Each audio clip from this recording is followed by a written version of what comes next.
pretty excited. We've got a lot of guys back from last year's team. Made a good run towards the end of the season at the regional and national championships, despite only having 5 duels on the year. So, really pleased with how the turnout was, obviously, and guys really peaked at the right time, considering all the things that they had to deal with throughout the year. So, unfortunately, we're still dealing with the COVID situation quite a bit within our program. I think on Saturday we had about 15 guys missing from a 45 man roster. So it's still very challenging times for us, but the guys that are in there are doing a tremendous job. Well, 49, we lost Garrett Aldrich, our returning national runner-up. So there's definitely some question marks at that weight right now. At 57, we do have Colby back, but we also have Jake Barzowski. So we have two All-Americans back at 157, both third-place finishers in the country. So it's a great weight for us. 165, kind of a head-scratcher as well right now for us. We've got Devin Donovan, who started for us last year at 174, is making his descent down to 65. But we have several other guys in the mix at that weight class as well that'll definitely create some challenges for Devin. So, and then all of our weights are up for grabs. Just because we've got returning starters at those weights doesn't necessarily mean that those are automatic starters for us. So that's why we do these inter squads to kind of find out where we're at, and then we get in the open season of competition, and we continue to find out where we're at and look for some consistency at that time. Well, I think that with all the distractions that we had going on last year, our guys handled it pretty dang good, and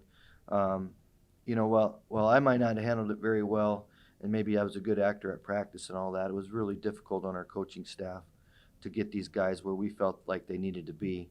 Fortunately, towards the end of the year, some of that stuff slowed down for us, and the positive cases and the quarantines and all that.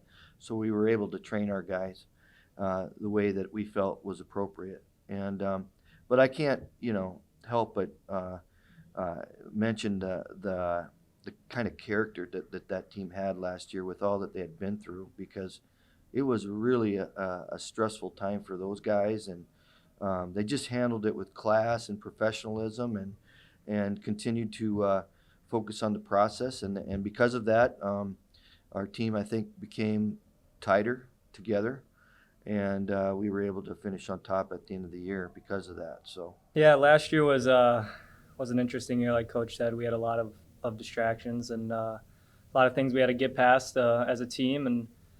And our room is one of the toughest, if not probably the toughest in the country. So it's competitive every day in there. And if you can beat out the guy in the room, you got a good chance of being an All-American, if not a national champion. And every day the guys in the room just push each other, and like no other. Like Coach said, our chemistry is very high, and we're all there for each other. So came up a little short last year, but put in that little extra work this year, and maybe we can get up on top this year and get what we want to get done. Like Coach said, we feed off each other. I mean, we get the snowball rolling, and it's going to keep rolling. So it's great. Me, Garrett Voss, Garrett Aldrich, we work hard every day in the rooms. We get each other iron sharpen iron. So hopefully this year it'd be the same result, same effect, and just be on top this time.